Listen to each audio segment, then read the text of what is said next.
process of creating art was sort of a lifeline for me, because it's something that I've done since I was a kid. I came to Galiano to visit a friend, and I was looking for a place to settle down with my daughter, who was then 11 years old. And so we were looking for a safe place to settle down and build ourselves a home on land. What I started off doing was purely visual art. I was a photographer. So I've always very much enjoyed creating things that are beautiful and hopefully useful, such as a house. And so since I stopped photographing, I needed something else to express my creativity. I had never built a house before. I had built boats.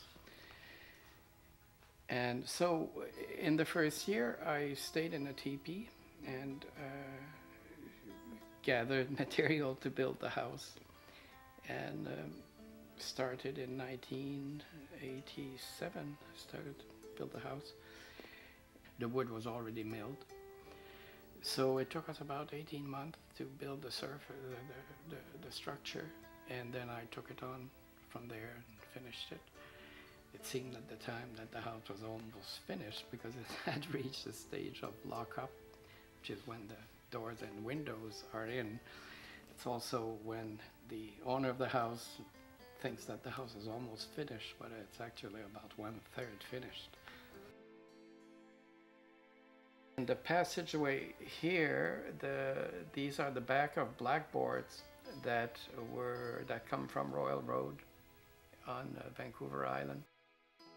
The other side of these slates are polished and have still writing on them. All the doors are from also a house that was demolished in Victoria, and they're all old, and that's one of the they're very nice now. If one takes into account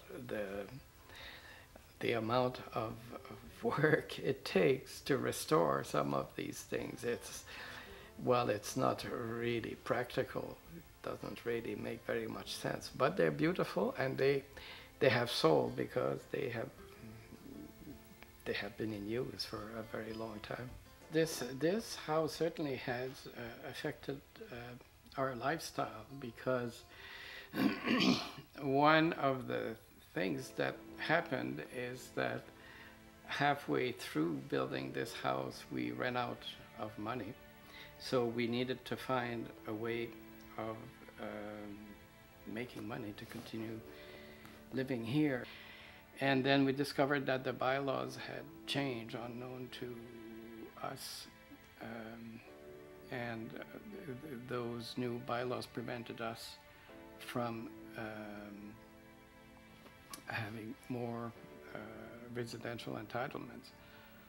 So the funds that I was expecting would be coming back so that I could continue building the house never materialized. When I came here, I felt that I had retired from being a freelance photographer, and I felt that I would be able to live by practicing arts and crafts, because I like that very much. And but we needed more funds to stay here. So that's when the idea of creating accommodation here came about. And so it was hard for a few years, because it was mostly different for us to have people in our home, and we got used to doing this, and finally it has kept us alive and on Galiano Island. And so we were talking about challenges. And then we started to host weddings here, and that worked very well. And so that now we do mostly hosting of weddings. I very much enjoy doing jewelry. My mother was a silversmith and goldsmith, and my grandfather was one of the first photographers in Quebec. So art has been in my family for a long time. My wife, Lynn Marie, is a mosaic artist, so a lot of the, all of the mosaics around the house are hers. I make some jewelry, and mostly with antique beads, trade beads that are more easy to find in Asia. And so we do a lot of looking for these antique beads, some of which are between 1,000 and 2,000 years old. We can find them in different parts of the world where they had been traded over the centuries, and it's very exciting to look for them and find them. I think we travel a lot because we like it a lot. Much of my life in the past has been around the sea. I lived on the water for many years because it's very difficult to leave a property behind because it needs so much attention, and it was very difficult for us to manage this property and be somewhere in the tropics. But we spent 4 years mostly in Mexico, sailing up and down the coast and in the Sea of Cortez. And so sailing has been very important in my life. Before the boat that we have now, I had another boat in Europe, and I crossed the Atlantic with it 3 times, twice on my own. So it's something that has always been part of me, the love of the sea. I played the trumpet for many years, and now I haven't for a few years.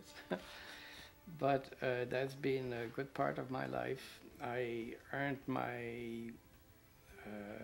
the money that I needed to go to school in Toronto and later on in Europe through playing music. And I played a little bit in Europe when I first got there, but I soon found that the life of a musician is, it's limited financially. So even though I love playing music, I got onto doing other things, mainly photography, because that I had a certain amount of success doing that and made a good living doing it. I regret myself having not continued doing music, or doing music less seriously. If I had to start again, I think I would stick to the music, because that's one of the things that I enjoyed the most in my life, playing music and playing with other people. You can play music with a man in the desert in Africa. You instantly have a very close connection through the music, even though you don't necessarily understand each other's language. I feel that art is a very powerful way to communicate one's feelings. It goes beyond languages, and it goes beyond culture, because there are any forms of art, particularly music, that transcends all these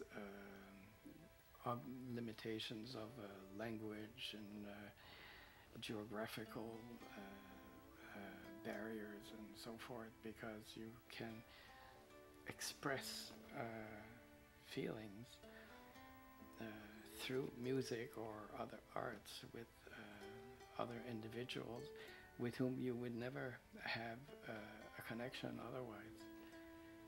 And that's very powerful, and it's very invigorating. I would encourage those who are interested in pursuing art to do it with all their heart, because after all, making what we love doing is by far the best way to make a living. So I do very much encourage people who want to go into the arts to do it and to push at it until they get to where they want to be.